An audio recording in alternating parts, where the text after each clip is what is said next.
목소리 우체통 울림통입니다. 다양한 목소리의 감동을 여러분께 전달해 드립니다. 울림통에 도착한 오늘의 감동, 지금 시작합니다.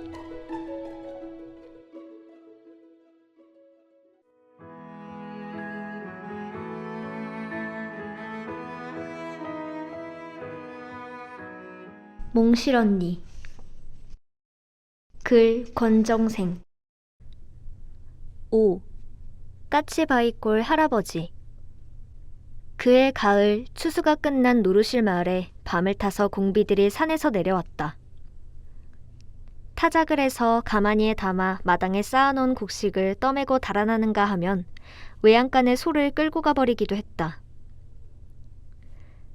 이웃마을 삼거리에서는 달아나는 공비를 붙잡으러 따라가다가 총에 맞아 죽은 사람도 있었다.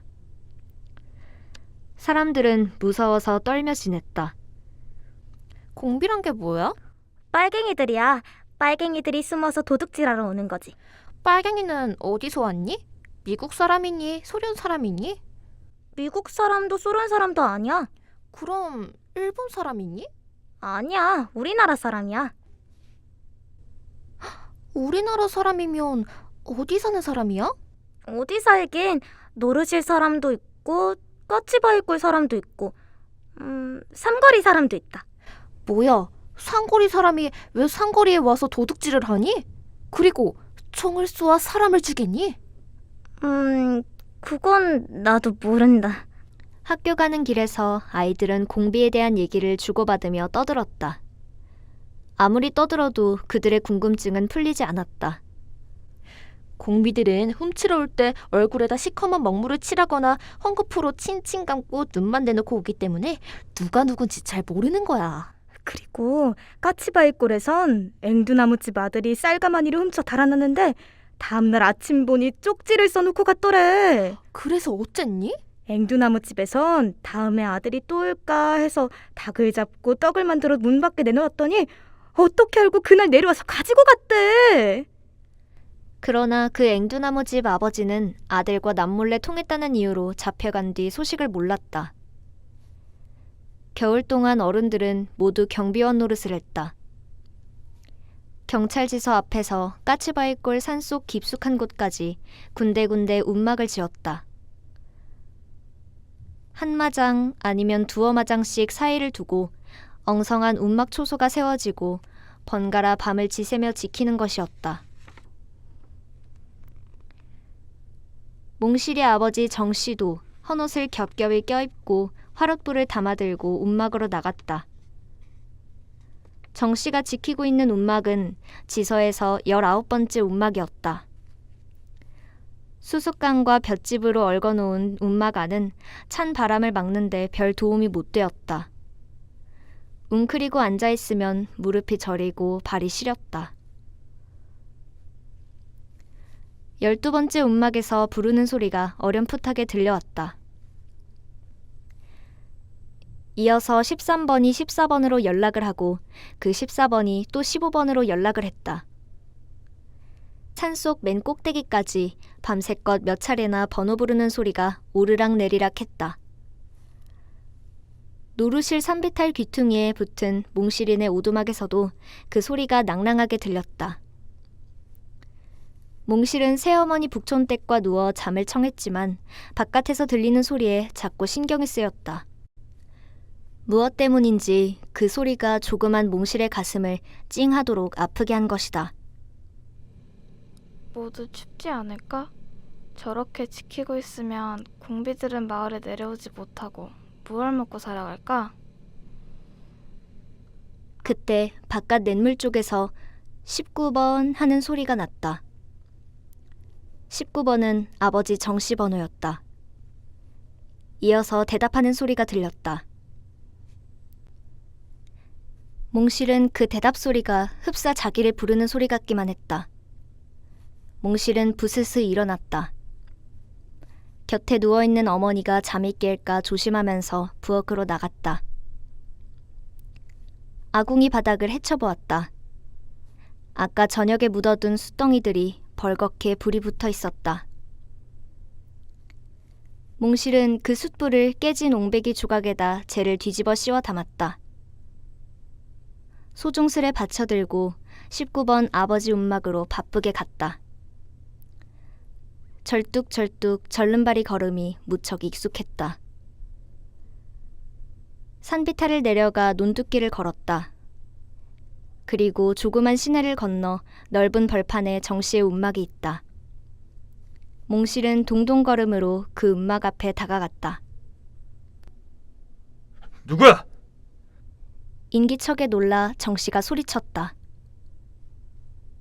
아버지, 몽실이 아니냐? 웬일로 왔니? 숯불 갖고 왔어요. 화로가 다 식었지 않아요? 정씨는 뜻밖이었기 때문에 놀라웠다.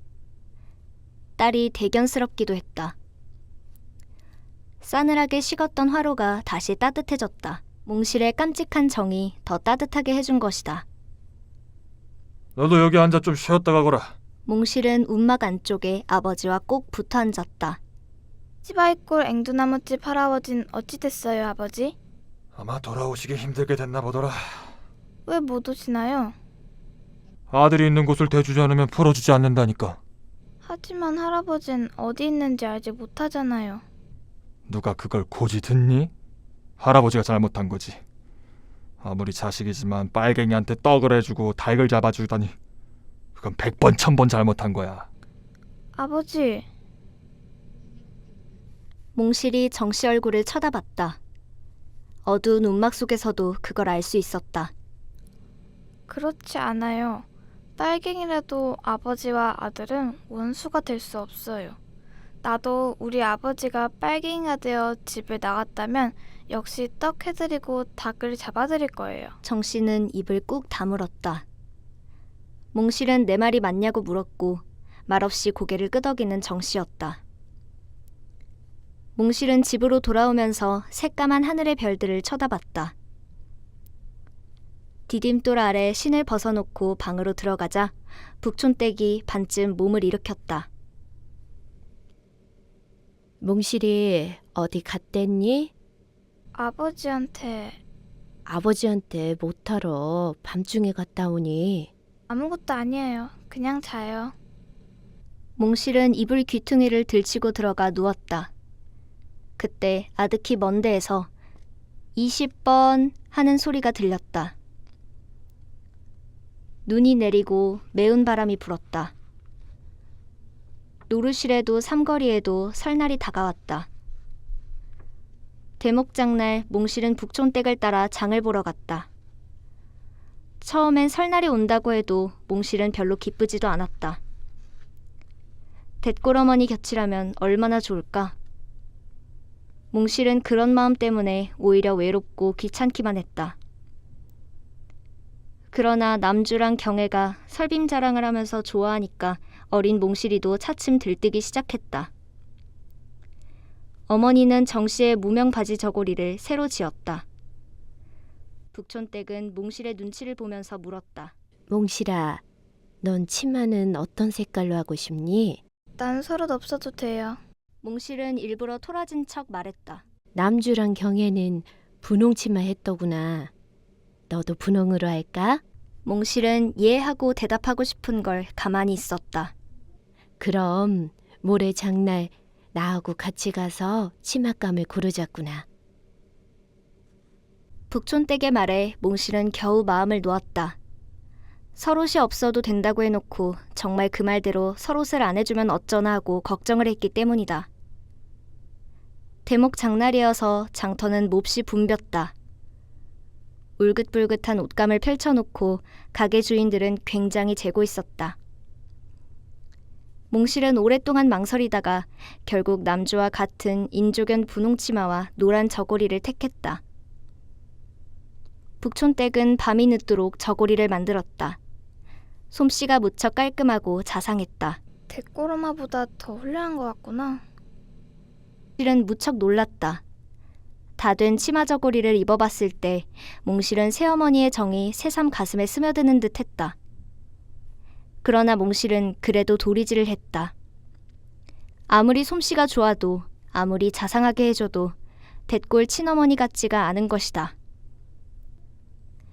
무릎 아래까지 내려오는 분홍 치마를 입었지만 몽실은 역시 열적은 것 같았다. 구부러진 왼쪽 다리를 똑바로 버티고 설 수 없기 때문이다. 설날 아이들은 남준의 집에서 너를 뛰고 있었다. 몽실은 그냥 서서 보고만 있다가 아이들이 권하는 바람에 한번 올라섰다. 몽실아, 손잡아줄까? 괜찮을 거야. 남주가 물었다. 몽실은 별로 위태로울 것 같지가 않았다. 경애하고 그렇게 마주 너를 뛰었다. 몇 번 쿵덕쿵덕 뛰었는데 왠지 몽실은 몸이 왼쪽으로 기우는 것만 같았다. 그래서 오른쪽으로 어깨를 기울여 자세를 똑바로 하려고 했다. 순간 몽실은 발을 헛디뎠다. 널 쪽이 왼쪽으로 삐끗하니 돌아가고 몽실은 땅바닥에 넘어졌다. 떼떼옷이 흙투성이가 되었다. 아이들이 깔깔 웃었지만 이내 조용해졌다. 남주가 얼른 부축해서 일으켰다. 경애도 귀돌이도 을순이도 옷을 털어주고 머리를 매만져줬다. 몽실은 눈물이 나오려는 것을 애써 참았다. 절름발이는 널 같은 걸 뛰지 말아야 하는 건데. 갑자기 몽실은 우울해졌다. 새어머니한테 미안했다. 널 뛰다가 넘어졌어요.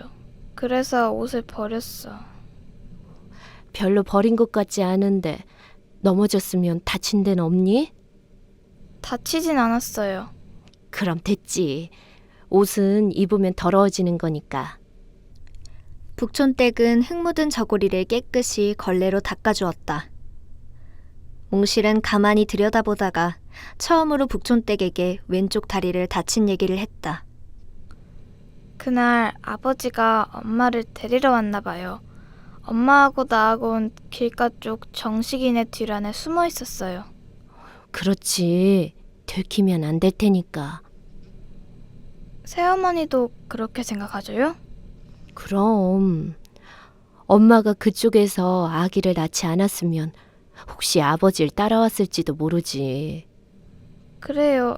영득일 떼놓고 엄마는 아버지를 따라 못 올 거예요. 무엇이든지 한번 잘못된 일은 자꾸자꾸 잘못되나 봐요. 내 다리 다친 것도 바로 아버지가 찾아오셨던 날이에요. 어쩌다가 다쳤니? 그쪽 아버지가 다치게 했니? 그랬어요. 김씨 아버지하고 엄마하고 싸웠어요. 내가 하도 무서워 울었더니 엄마하고 같이 밀어버렸어요. 김씨 아버지가 땀인 거예요. 그래서 봉당 밑으로 굴러 떨어져서 다친 거예요. 몽실은 눈에 한박 물기를 머금었다.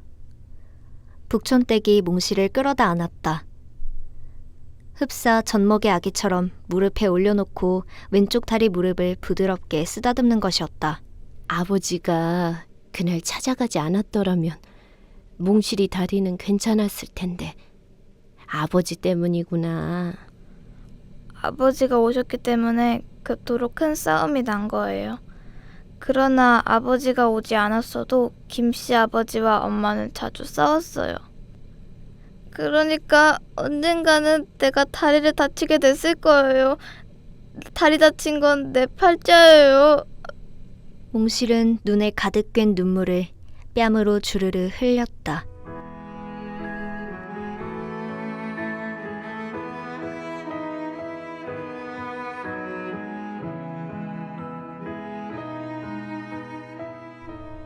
(6) 인생이라는 것. 몽실은 새어머니와 아주 천천히 가까워졌다. 무척 다행한 일이었다. 어머니, 나하고 같이 야학에 안 갈래요? 노르실 동네 창고에서 그쯤 국민학교 최 선생이 글 모르는 사람들을 모아놓고 한글을 가르치고 있었다. 남자나 여자나 아이나 어른이나 누구든지 가서 배우면 되는 것이다. 몽실은 자꾸 글 공부가 하고 싶었다. 남주한테 배워서 제 이름자와 각야 거견은 익혔지만 아직 책을 보면 깜깜한 것이다. 나하고 같이 가요. 네, 어머니. 그래, 같이 가자꾸나. 북촌댁은 몽실의 손을 잡고 야하게 갔다. 창고 안은 바닥에 가마니 떼개가 깔렸고 여기저기 허물어져 구멍이 뚫어진 벽은 창호지로 발라놓았다. 장작난로를 피워서 따뜻했다. 최 선생은 아직 새파란 총각이면서도 무척 어른스러웠다. 어디서 구해다 걸었는지 헌 칠판에는 기역, 니은, 디귿, 리을을 큼직큼직하게 써놓았다. 최 선생만한 나이 또래의 처녀 총각들이 가장 많이 모였다. 가물가물한 남폿불을 걸어놓고 모두가 열심이었다. 배운다는 것은 어머니의 젖을 먹는 것과 같은 것이다.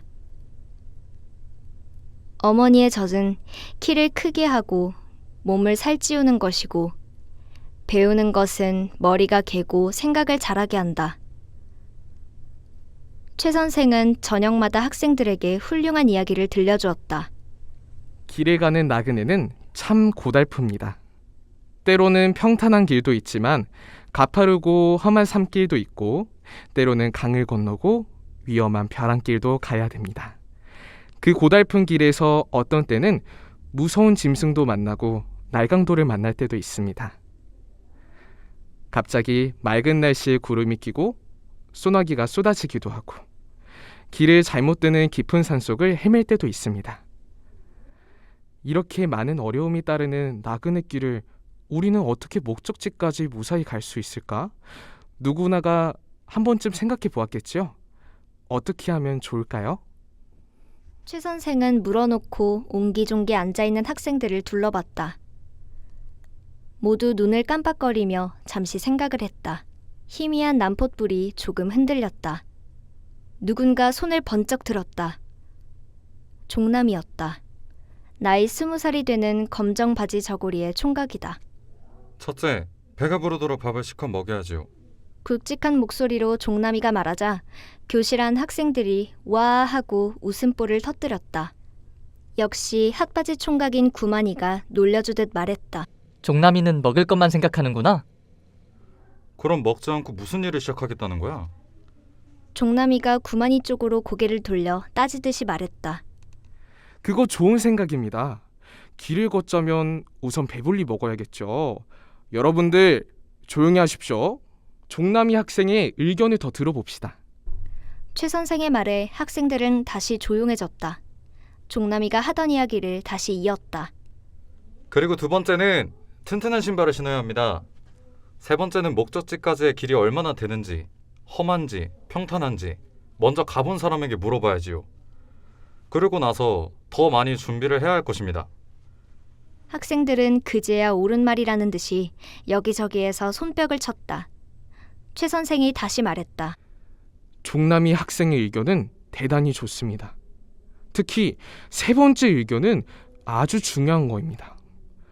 누구든지 길을 가자면 그 길의 멀고 가까움과 어느 정도 험한가 평탄한가를 알아야 합니다. 그리고 나서 만반의 준비를 해야겠죠. 우리들이 지금 공부를 하려는 것은 바로 우리의 인생길을 어떻게 걸어가야 하는가, 그 길의 내용을 정확히 알고 가자는 데 있는 겁니다. 개인의 인생은 물론 우리 마을, 우리 국가의 앞날에 어떤 장애들이 있는가 미리 잘 알아서 우리는 튼튼한 준비를 해야 합니다. 여러분도 잘 아시다시피 해방이 되고부터 5년이란 세월이 흘렀습니다만 우리는 아직도 우리의 갈 길을 바로 알지 못하여 나라가 두 동강으로 갈라져 서로가 네가 옳으냐 내가 옳으냐 싸움만 하고 있습니다. 누가 옳은지 우리는 바른 길을 알아야 합니다.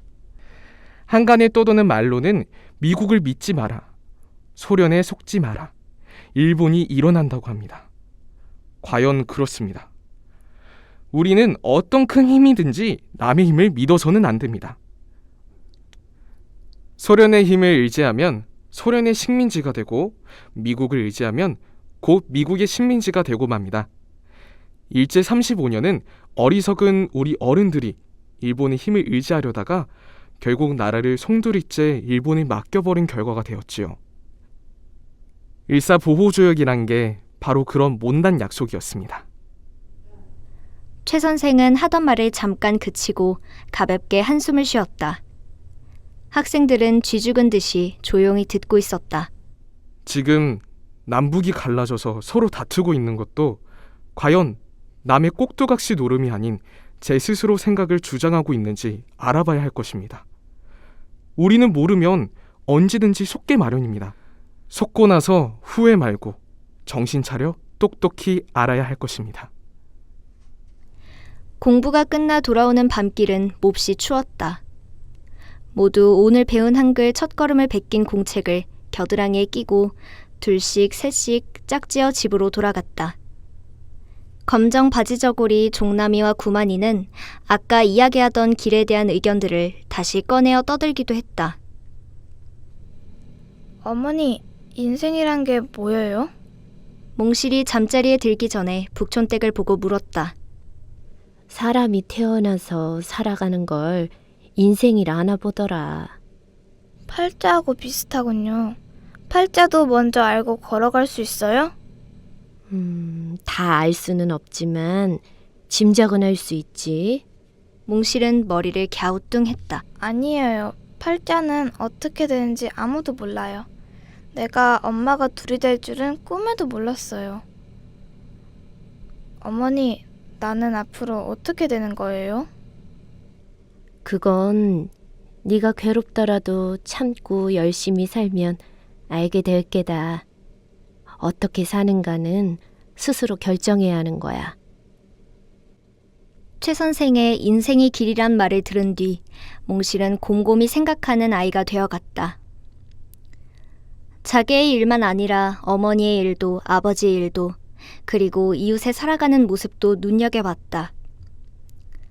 야학에는 부지런히 나갔다. 최 선생은 그 뒤에도 훌륭한 이야기를 많이 들려줬다.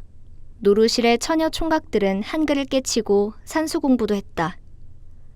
서로 모이면 인생 이야기도 하고 나라 이야기도 했다. 어디서 공비들과의 충돌이 일어났다는 소리를 들으면 금세 사람들은 얼굴빛이 달라졌다. 모두 쉬쉬 입 다물고 모른 척했다. 그러나 소문은 금세 퍼지고 사람들은 입에서 입으로 그 소문을 전했다. 겨울이 조금씩 물러가면서 사람들은 농사일에 바빠졌다. 몽실은 요사이 북촌댁의 배가 자꾸만 불러오는 것을 눈치채었다. 몽실은 영득이를 가졌을 때의 친어머니 밀양댁의 배를 잘 기억하고 있었다.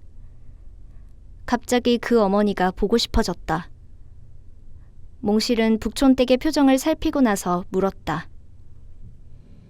어머니, 저... 왜 그러니? 몽실은 마음먹은 대로 말이 잘 나오지 않았다. 북촌댁의 숨소리가 무척 가쁘게 들렸다. 저 말이에요. 댓글 엄마한테 가고 싶어요. 북촌댁은 얼른 대답을 안 했다. 몽실이 북촌댁을 따르고 위해주는 듯 했지만 역시 제 엄마가 그리운 건 어쩔 수 없는 일이다. 어머니가 허락하시면 갈게요. 아버지하고 상의해서 가기로 하자. 벌써 1년 동안 헤어져 있었으니까. 엄마는 자주 놀러 오라고 했어요. 그래, 한번 갔다 오너라. 그러나 정씨에게 그 뜻을 말하자 펄펄 화를 내었다.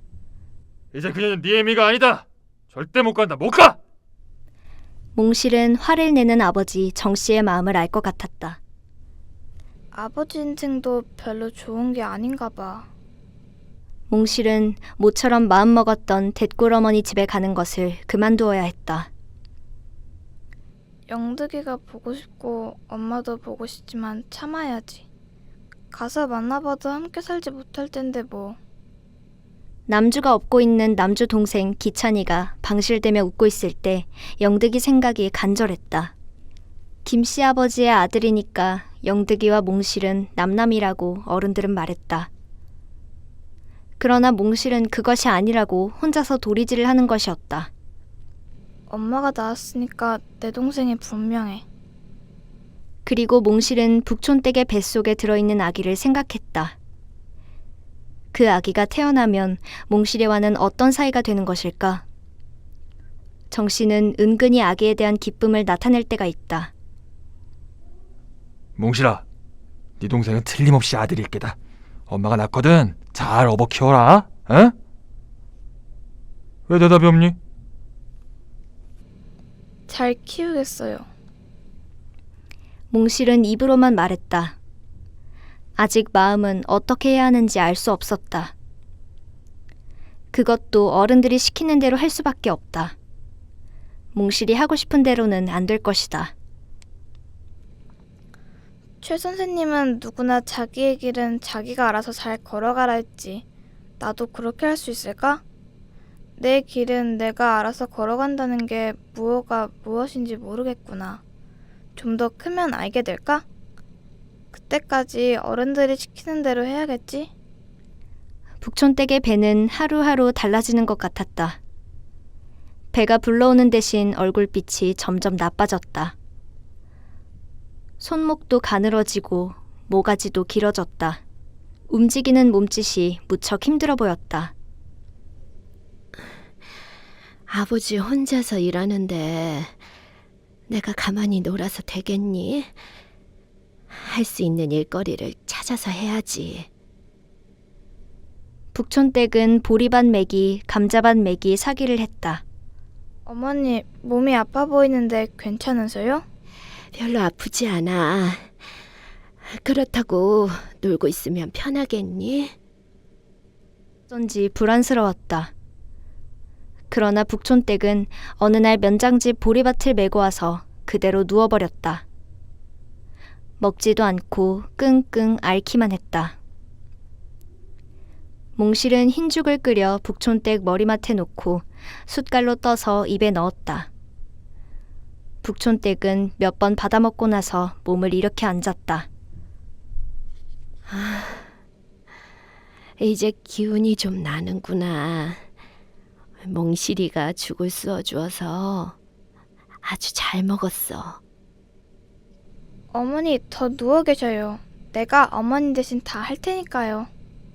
그래, 고맙다. 북촌댁은 누웠다. 누워서 몽실의 얼굴을 쳐다봤다. 몽실아, 예? 앞으로 아기가 태어나면 어떻다는 거요? 아기가 태어나면 몽실이가 귀여워해 주겠니? 몽실은 어쩐지 코끝이 찡해왔다. 귀여워할게요. 고맙다, 몽실아. 북촌댁은 눈물을 주르르 흘렸다.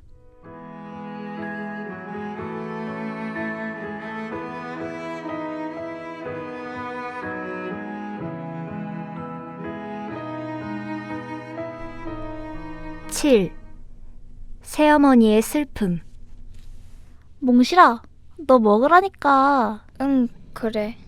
몽실은 남준의 어머니가 준 콩가루 묻힌 쑥떡을 받아들고 우물쭈물거렸다. 왜 그럴 것만 있니? 저 이따가 먹을 거야.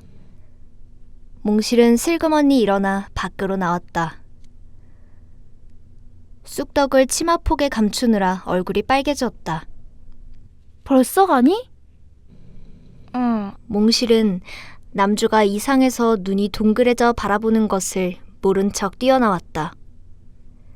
흡사 무엇을 훔쳐가지고 가는 기분 같았다.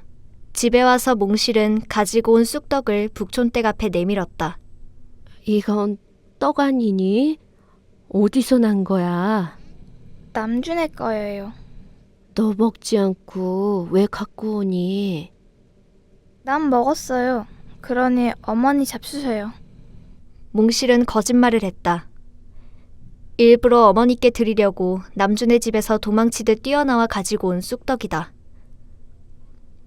북촌댁은 쑥떡을 한 입 베어 먹었다. 모가지가 길고 눈이 움푹 들어간 북촌댁의 모습은 안쓰럽기 그지없었다. 몽실은 잠깐 생각했다. 아기 가진 어머니한테는 잉어가 좋다더라. 몽실은 어떻게든 잉어 한 마리를 구해서 어민께 고아드리고 싶었다. 보릿고개는 아주 길었다. 햇보리가 나야만 보릿살이 남아 쉽게 구할 텐데 지금은 모두가 배를 졸라매고 있다. 뎃골 어머니가 영드기를 배웠을 때 잉어를 구워먹던 것이 생각난 것이다.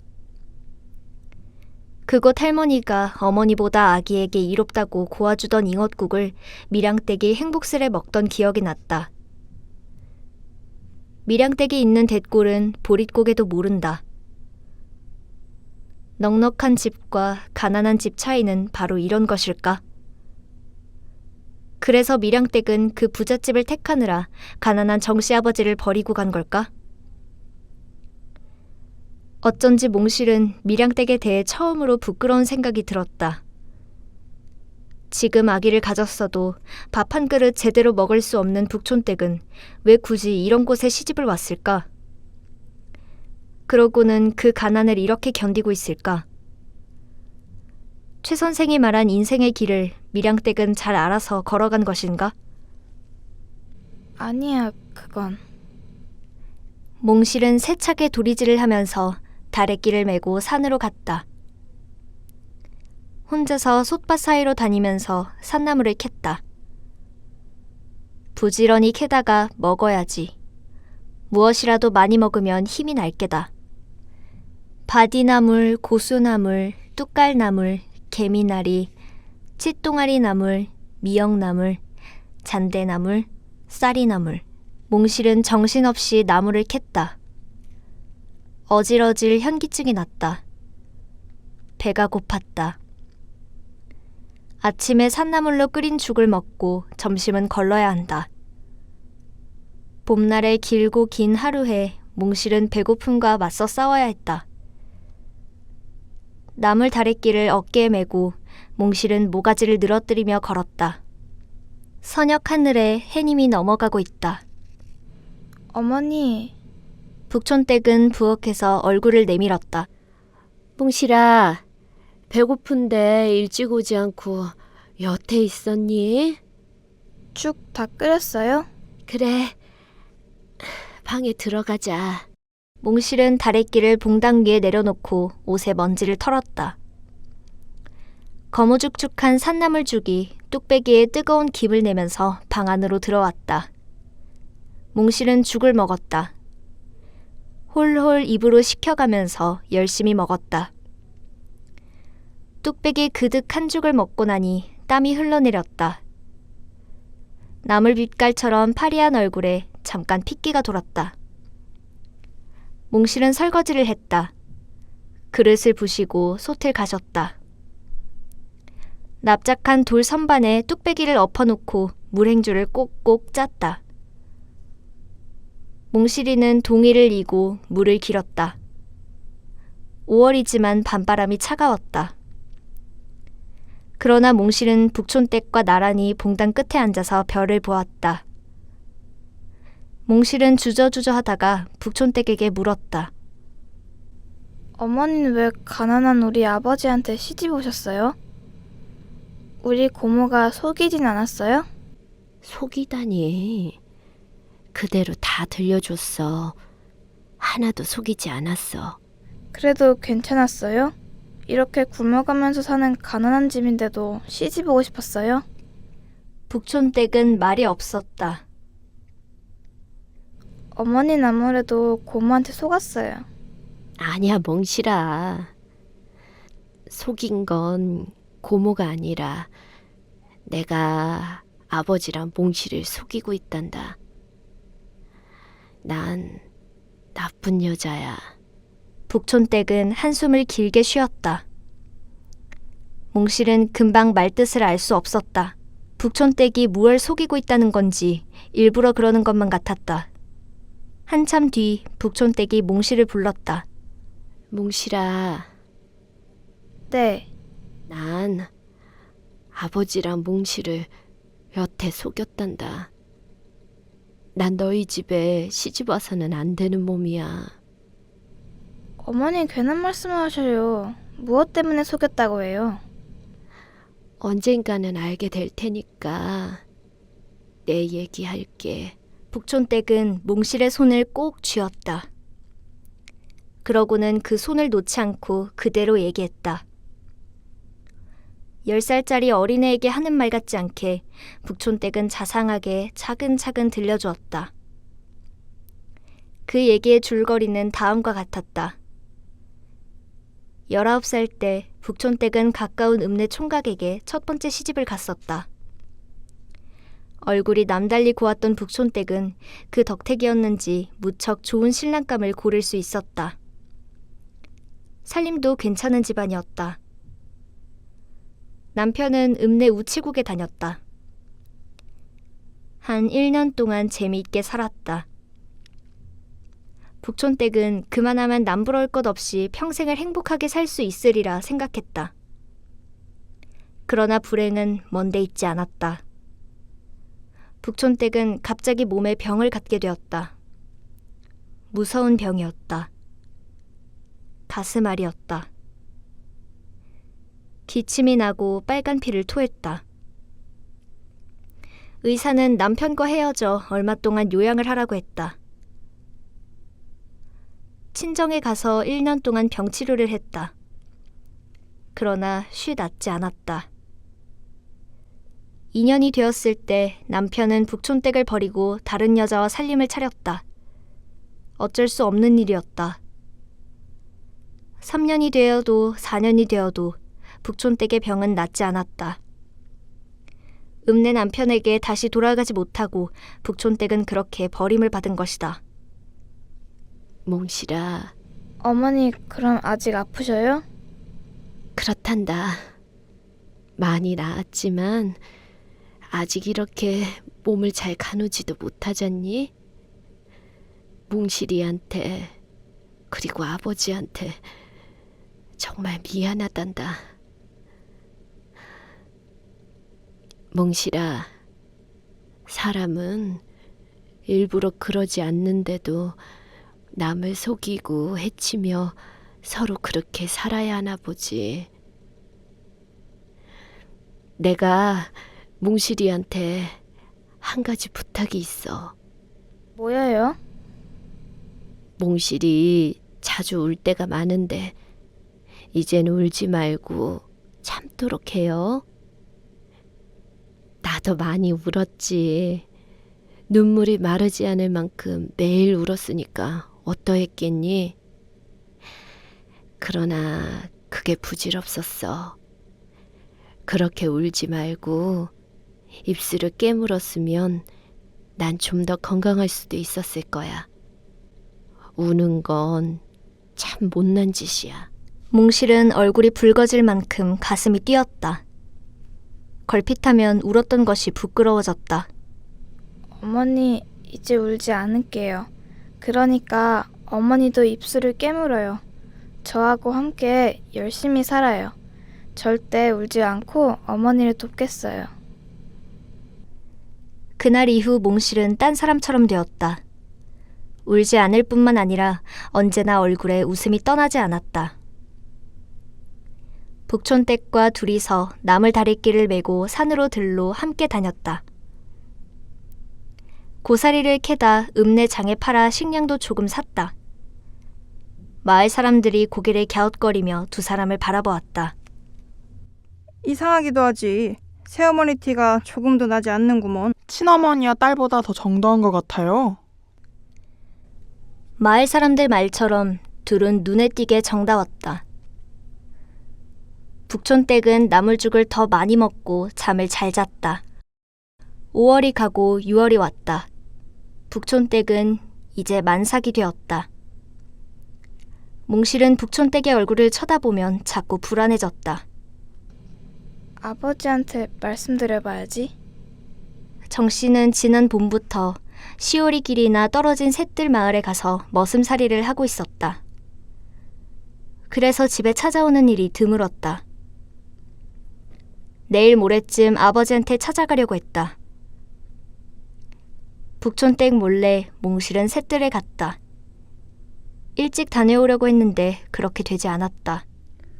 네가 정서방 딸이니? 정 씨가 머슴으로 들어있는 집 아주머니가 찾아간 몽실을 차근차근 훑어보면서 물었다. 네, 몽실은 분명히 대답했는데도 목소리가 작았다. 왜 찾아왔니? 아버지한테 급히 말씀드릴 게 있어서 왔어요. 그래? 거기 올라가서 기다려라. 정서방은 산에 풀 베러 갔는데 점심 먹으러 올 거야. 몽실은 주인 아주머니가 가리키는 건넌방 문 앞 툇마루에 걸터 앉았다. 쑥스럽고 지루한 시간이 많이 흘러갔다. 한낮이 되어도 정 씨는 돌아오지 않았다. 주인집 아이들이 학교에서 돌아와 툇마루에 앉아있는 몽실을 자꾸 쳐다봤다. 아이들은 모두 머슴애들로 삼형제였다. 방 안에 들어가 무언가 맛있게 먹는 기척이 났다. 몽실은 부끄러운 생각과 함께 가슴이 따가워 왔다. 그냥 일어나 도망치고 싶었다. 그러나 참았다. 한낮이 지나고 나서야 쇠등에 풀을 한 발이 실은 정씨가 돌아왔다. 아버지, 몽실이 아니냐? 네가 어쩌었니? 정씨는 풀짐을 내리고 소를 외양간에 들어놓았다. 쇠죽을 퍼다주고 그러고는 머슴방인 문간방으로 몽실이를 데리고 갔다. 주인 아주머니가 밥상을 들고 왔다. 먼저 정씨 밥상을 놓고 들어가더니 밥 바가지에 숟갈을 걸친 된장 뚝배기를 가지고 와서 밥상 옆에 놓았다. 바가지의 밥은 몽실의 몫이었다. 쌀과 좁쌀이 반반씩 섞인 일곡만으로 지은 밥이다. 많이 먹어라 몽실아. 정 씨는 밥상 위에 자기 그릇의 밥을 몽실의 밥 바가지에 한술 더 덜어서 줬다. 몽실은 부끄러운 것도 체면도 꾹꾹 참아가면서 밥을 먹었다. 그래. 뭐하러 여기까지 왔니? 어머니 때문에 왔어요. 아기 낳기 전에 쌀도 있어야 하고, 그리고 또 뭐야? 어머니한테 잉어 한 마리 사서 고아드려야 해요. 기운이 너무 없어요. 정 씨가 안주인에게 가서 무어라 한참 동안 이야기를 했다. 먼 발치에서 몽실이 보고 있자니 안주인의 얼굴이 찌푸려졌다가 고개를 흔들었다가 끄덕였다가 무어라 짓거리곤 했다. 그리고 나서 광 쪽으로 가더니 조금 뒤에 서너 대쯤 되어 보이는 자루뭉치와 얼마의 돈을 가지고 와 정 씨에게 건네줬다.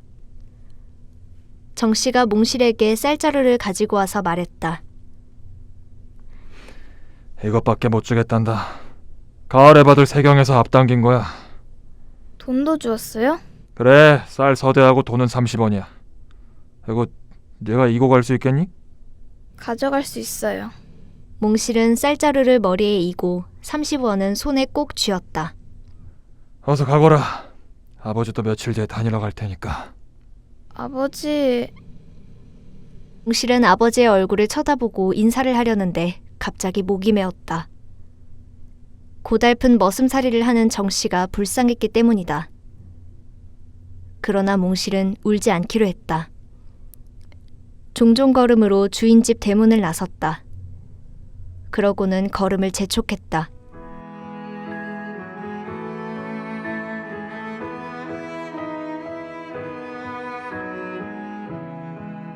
(8) 동생 난남이 7월 중순 북촌댁은 아기를 낳았다. 그러나 그때는 아주 어려운 시기였다. 전쟁이 일어난 지 20날이 되었고 이웃들은 모두 피난짐을 싸고 있었다. 사흘 전에 청년들은 일선으로 끌려갔다. 그 가운데 30살이 넘는 장년들도 몇 있었다. 몽실이네 아버지 정씨도 그들과 함께 싸움터로 불려간 것이다.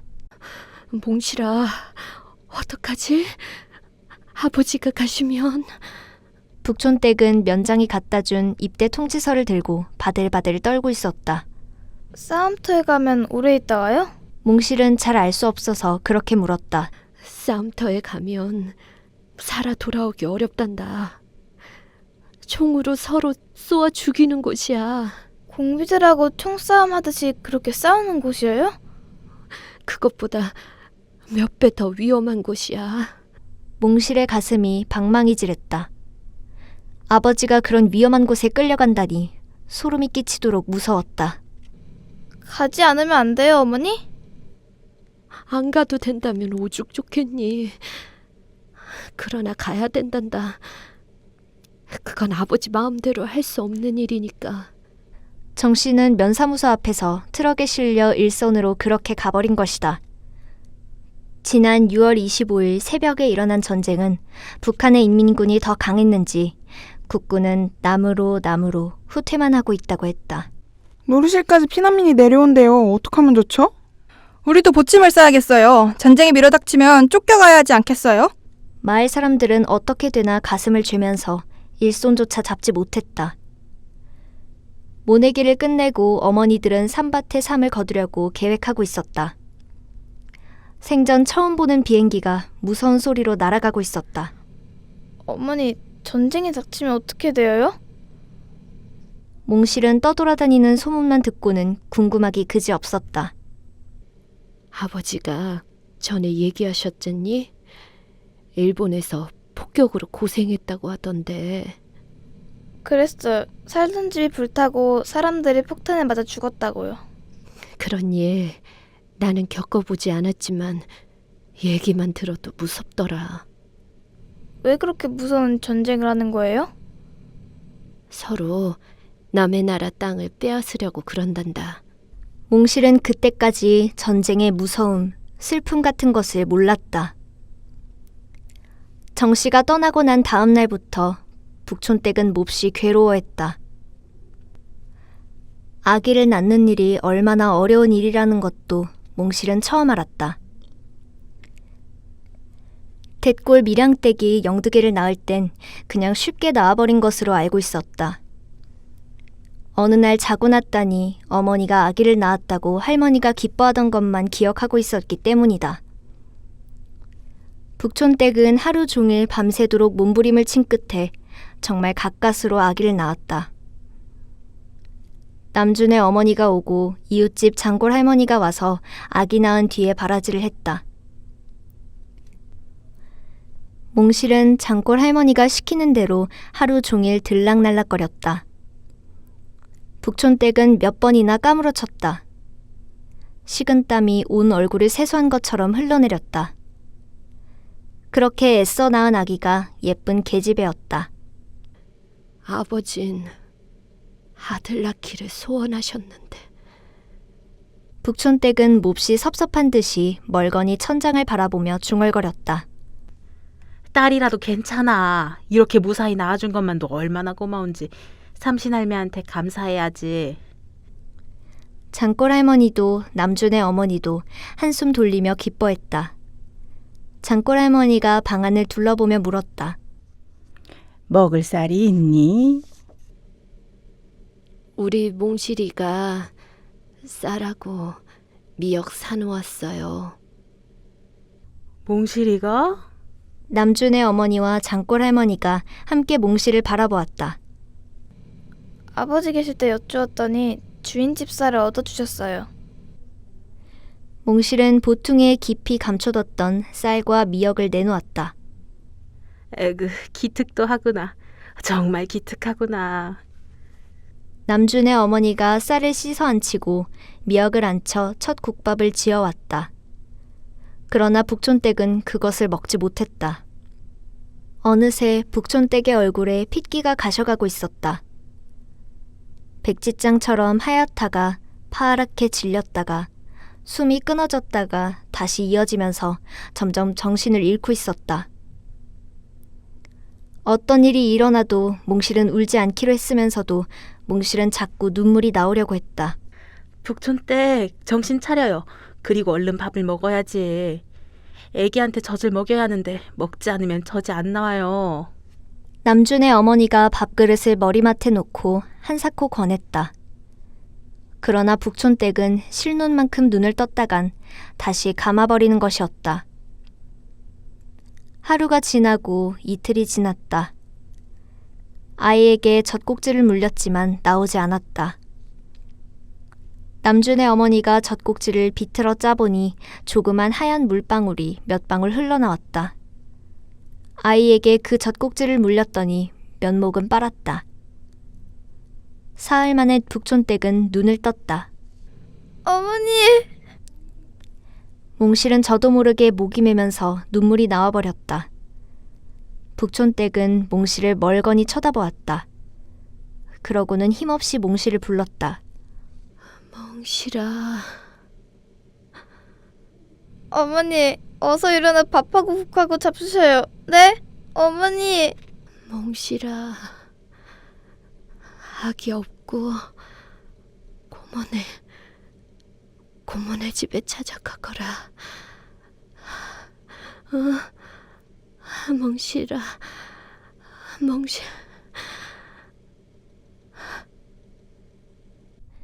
북촌댁은 그 이상 말을 못했다.